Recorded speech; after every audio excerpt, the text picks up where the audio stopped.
Iran का दावा है कि उसने अमेरिका को सीज फायर के लिए मजबूर कर दिया।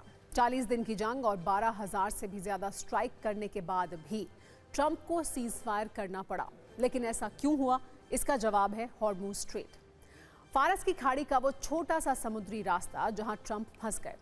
इस समुद्री रास्ते को रोककर ईरान ने कई देशों की तेल और गैस सप्लाई को बाधित कर दिया, जिसके बाद ट्रंप पर दबाव था कि वो किसी भी तरह हॉर्मुज स्ट्रेट को खुलवाएं। मैक्सिमम प्रेशर वाली पॉलिसी और लगातार हमलों के बाद भी अमेरिका इसमें सफल नहीं रहा।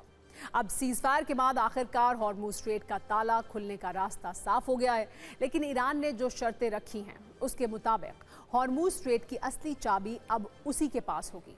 15 दिन के सीजफायर की शर्तों के मुताबिक अब हॉर्मुज स्ट्रेट पर ईरान का कंट्रोल रहेगा। इसको लेकर अमेरिकी राष्ट्रपति ट्रंप ने भी अपनी सहमति दे दी है।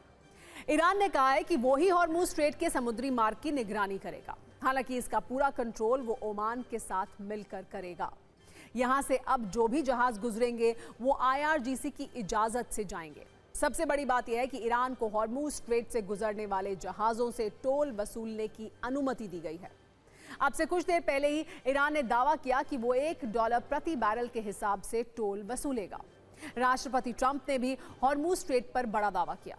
उन्होंने सोशल मीडिया पोस्ट में लिखा, हॉर्मुज स्ट्रेट में कमर्शियल शिप की आवाजाही और सुरक्षा में अमेरिका मदद करेगा। ट्रंप के मुताबिक वो इस पर नजर रखेंगे कि सीज फायर के दौरान सब कुछ ठीक से चले।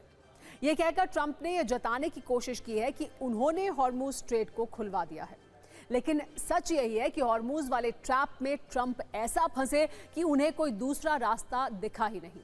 इसे आप ऐसे समझिए, युद्ध शुरू होने से पहले जो हॉर्मुज स्ट्रेट अंतर्राष्ट्रीय नियमों के तहत सभी के लिए खुला हुआ था, वहां से अब सिर्फ ईरान की इजाजत से ही जहाज आ जा सकेंगे। नियमों के मुताबिक दुनिया में किसी भी समुद्री मार्ग पर ऐसा टोल नहीं लगता है, लेकिन सीज फायर की शर्तों ने ईरान को ये अधिकार दे दिया है।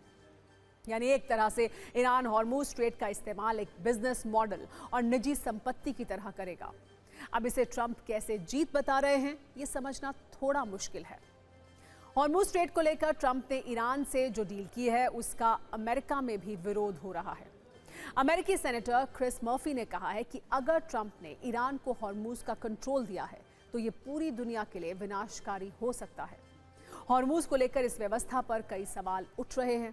पहला सवाल यह है कि टोल वाली व्यवस्था जो 15 दिन के सीज फायर के लिए लागू की गई है, क्या वो बाद में भी जारी रहेगी? दूसरा सवाल यह है कि क्या इस टोल वसूली में ईरान के साथ ओमान भी अपनी हिस्सेदारी लेगा? इसको लेकर ओमान ने अभी कुछ भी साफ साफ नहीं कहा है। एक सवाल अमेरिकी दखल को लेकर भी है। ट्रंप ये कह रहे हैं कि वो हॉर्मुज स्ट्रेट खुलवाने में मदद करेंगे, लेकिन क्या ईरान इसे स्वीकार करेगा? ईरान का दावा है कि हॉर्मुज टोल से हुई कमाई का पैसा पुनर्निर्माण में खर्च होगा। तो क्या फाइनल डील में अमेरिका इस बात की गारंटी मांगेगा कि ये पैसा सैन्य शक्ति बढ़ाने में इस्तेमाल ना हो? यह सवाल इसलिए है क्योंकि ईरान इस हॉर्मुज टोल से हर साल अच्छी खासी कमाई कर सकता है। यह ईरान की अर्थव्यवस्था के लिए एक बूस्टर डोज की तरह होगा। एक अनुमान के मुताबिक हॉर्मुज स्ट्रेट से रोजाना 80 से लेकर 130 जहाज गुजरते हैं। अभी तक की शर्तों के मुताबिक ईरान को हर जहाज से $2 मिलियन यानी करीब 19 करोड़ रुपए वसूलने की इजाजत मिल सकती है। अगर इस कमाई को सालाना आंकड़ों में देखें तो हॉर्मुज स्ट्रेट से करीब 30 से 40 हजार जहाज गुजरते हैं। अगर हर जहाज पर शुल्क लागू हो तो ईरान करीब 7 लाख करोड़ रुपए कमा सकता है। ताजे दावे के मुताबिक अगर $1 प्रति बैरल के हिसाब से टोल वसूला गया तो यह आंकड़ा और भी बढ़ सकता है। सबसे बड़ी बात यह है कि ईरान अभी अमेरिकी प्रतिबंधों से बचने के लिए चीनी मुद्रा यानी युआन में ये टोल वसूल रहा है। आगे ईरान क्रिप्टो करेंसी में भी टोल राशि ले सकता है। अगर यही व्यवस्था जारी रही तो ट्रंप के लिए ये बड़े घाटे का सौदा हो सकता है। Iran is used this leverage, might be the only one of the most significant leverage as it is. And then this war was ended by one main goal, which is opening the strait, the Hormuz Strait itself, which was open before the war. Actually, this is on the hand of Iran, on the control of Iran, and Iran is the one who decides what he can do and what he has to do. Before this war, the Strait of Hormuz was open. No one had any problem for passing the Strait of Hormuz. And everyone was happy for that one.